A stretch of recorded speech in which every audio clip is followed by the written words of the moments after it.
Sometimes you'll use it with patients with cerebral palsy. You'll use it with patients with ataxia. Let's see.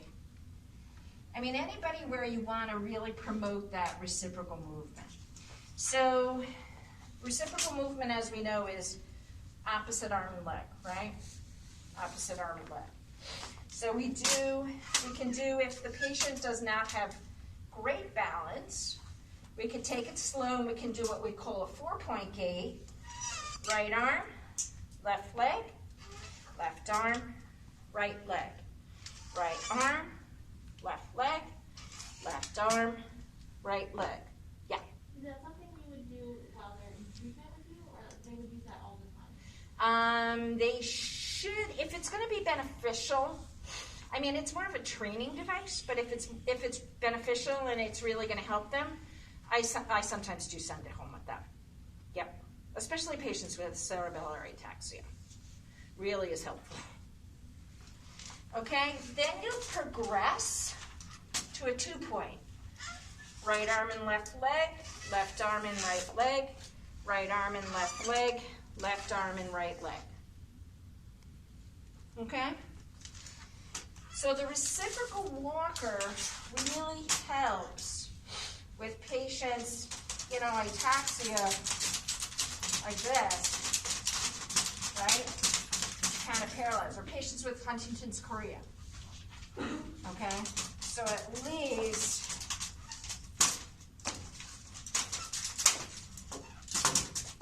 they could do that.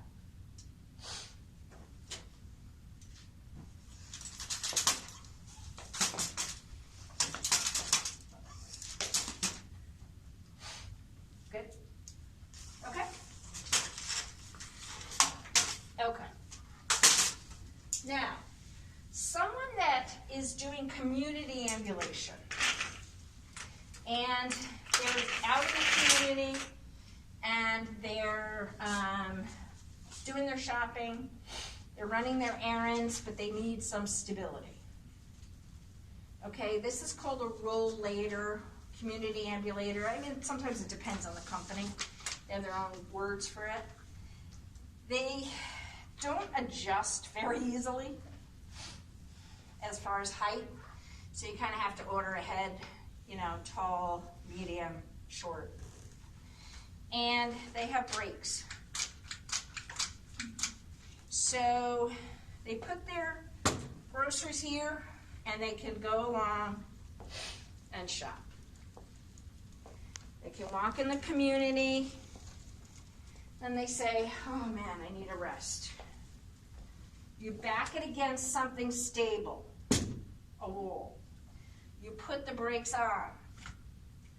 You turn slowly. You reach back and you sit and you rest.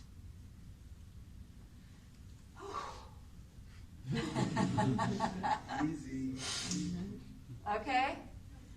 Then check the brakes, push, stand up, turn, unlock, and go.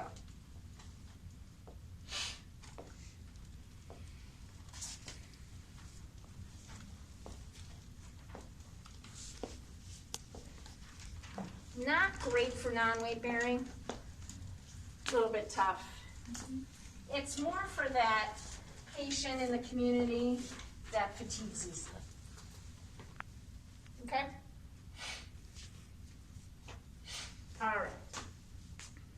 Let's continue with our bilateral.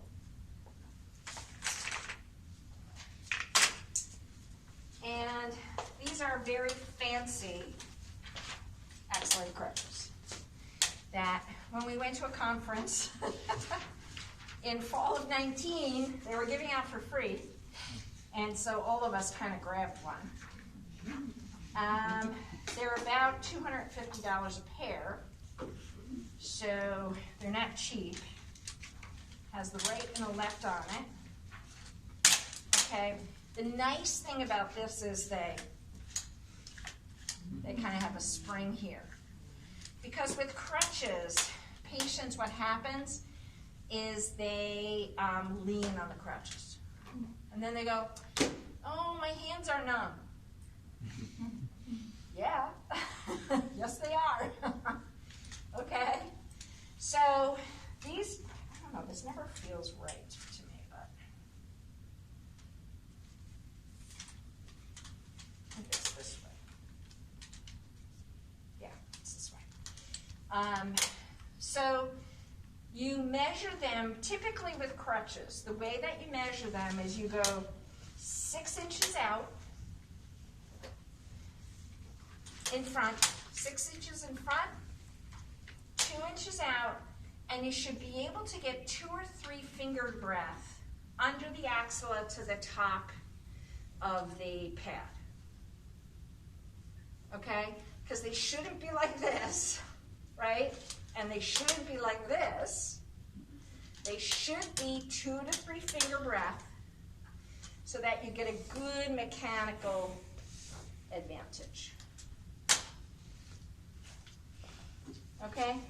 Now, you'll see that our crutches inside, I think we have extra tall, we have, I think, pediatric crutches.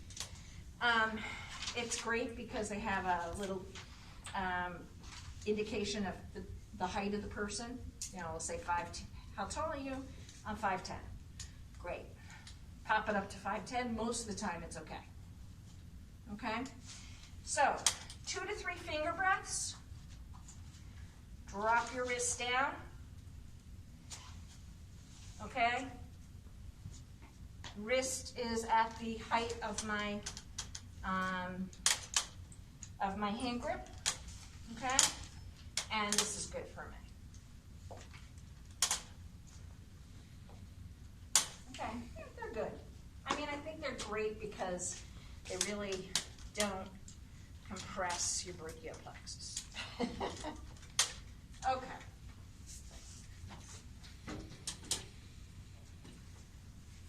And we'll grab out the other axillary crutches too, so you can play with those.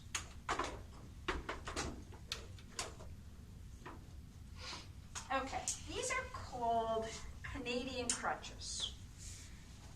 I mean, I teach them because we have them. To be honest, we never had them in the clinic. I rarely see them. I like them, actually. These are a little short for me. You can adjust this way. You can adjust down below. Again, 2 to 3 finger breaths. Put 6 inches and 2 inches. 2 to 3 finger breaths. Drop your wrists down. These are too short for me, actually. Okay? So Canadian crutches, bilateral device. You can use these with any kind of weight-bearing status. However, they tend to be used more with neurological patients. I find that crutches are your typical, kind of response to weight-bearing status. They're just easier to use. They're a little bit more stable. The loft strand crutches and the Canadian crutches tend to be more long-term neuro patients, post-polio, patients with cerebral palsy, patients with ALS, patients with paraplegia. Okay, they're a little easier on the shoulders for a chronic patient. There's no rule that you can't use these for an orthopedic, but it's a little bit hard to do a non-weight bearing. Okay?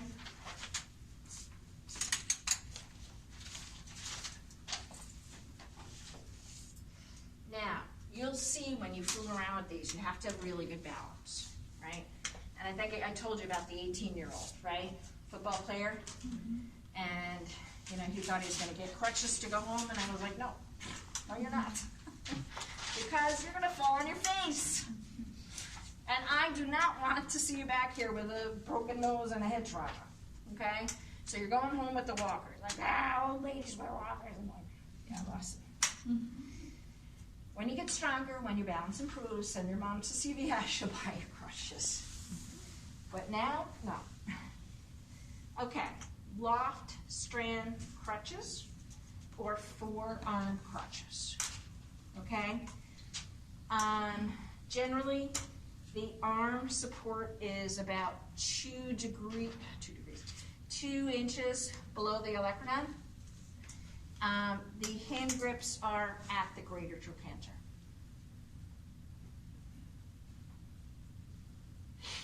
Okay? And again, generally kind of tough to do non-weight bearing with these. Not saying there's a rule against it, but not, rarely will you see orthopedic patients using loft strands. For orthopedics, unless it's full weight bearing, then it's fine. Again, it tends to be more of a neuro patient. The patient with paraplegia. That's going to do a drag too. Patient with post-colia with long leg braces. Patient with cerebral palsy with long leg braces. Something more chronic, neuro-based generally. But can you use it for orthopedics? Yeah, you can. Typically not used, especially partial weight bearing, non-weight bearing, but it does unweight the joint enough. But typically used more for neuro. Okay? All right, now the patient's so much better. And now we're going to go to our unilateral devices. The most stable is this. It's called a hemi walker. Okay? Or sometimes called a hemi cane, depending on the manufacturer. Okay, folds up nicely. When it's open, really nice wide base of support, right? Use it on the strong side. Not to be used with anyone with what kind of weight bearing status? Non-weight bearing? Anything but full or weight bearing is tolerated, right? Used on the strong side. Nice wide base of support. The straight side goes towards you, okay? Not the other way around because then you can fall, right? Straight side towards you. Other area out, okay? Strong side, weak leg, strong leg, cane, weak, strong. Cane and the weak leg always go together. That's, another thing we always remember. Cane or the weak leg and the device always go together to form like that triangle of support. Okay? Patient's getting better. And you can use something called a large base quad cane, LBQC, or wide base quad cane. And again, flat side goes towards you. The flaring side away from you.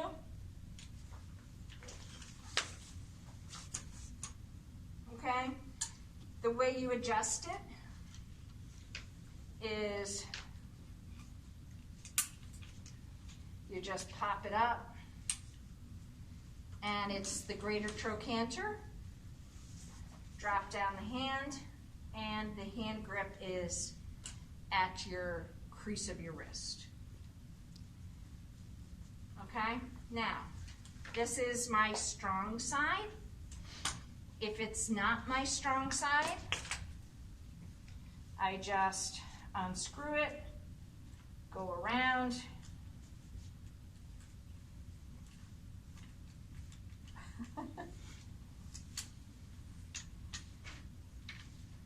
and now it's a left.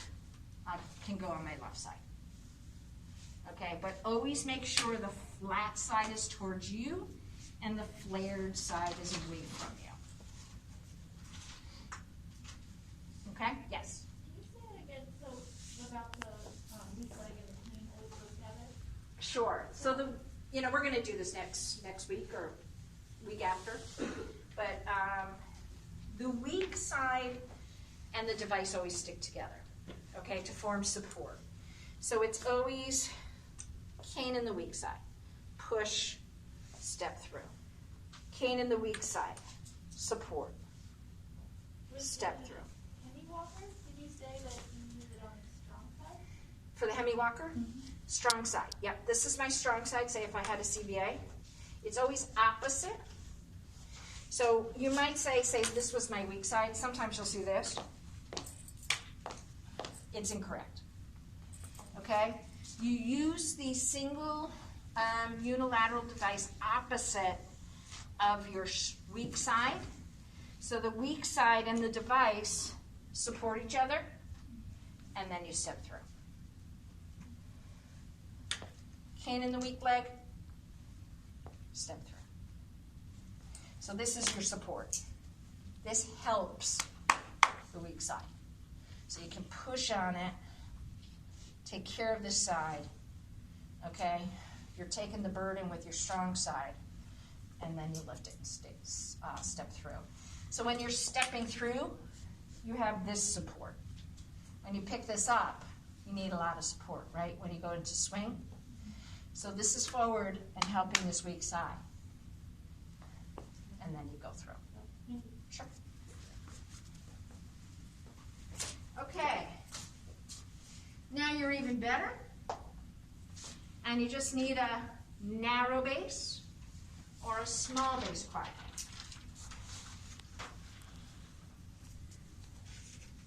Okay, again, it goes on the strong side, flat side towards you, wing side out, handle goes at the greater trochanter or at the or the crease of the wrist. Okay, this also twirls around so that you can make it a right or a left. Okay, small base, narrow base, quad cane. Okay? All right. Now you're really, really good. In the meantime, if you need just a forearm support cane, they have this. Okay, this is a little too tall for me. I'd go down a little bit, but you're not really weight bearing on that extremity, but you're supporting it. I have a cast on my forearm. Gives me a little support. And I have a cast, I'm not really going to weight bear. I don't need to weight bear. Balance is pretty decent though, right? Now, the least support of anything is a straight cane. Never used for a weight bearing status, except for full weight bearing or weight bearing is tolerated. Balance is usually good. Usually it's just kind of a security blanket, but it doesn't do a heck of a lot. Okay? But, and to the point where you see a lot of people doing this, right? Going up the stairs, walking in the subway, they're carrying their cane. But they want it, just in case. Okay? It also kind of keeps people away, right? You can hit people with it. Okay, again, greater trochanter. Drop your wrist, goes with the weak leg. Okay, helps a little bit. You'll see sometimes with patients that don't use a device inside, when they do community ambulation, they'll take this. Because at least if they go a little off balance, they can right themselves. Saves us some energy, okay? It's more for support, okay? I wouldn't really say it does a whole lot. But if your patients agree to take it outside, that's great. Because I've done home care for many, many years, and there are many patients that say, I don't need that. It's for old ladies, and they're 80, and they're 80 years old. So I go, okay, you're right.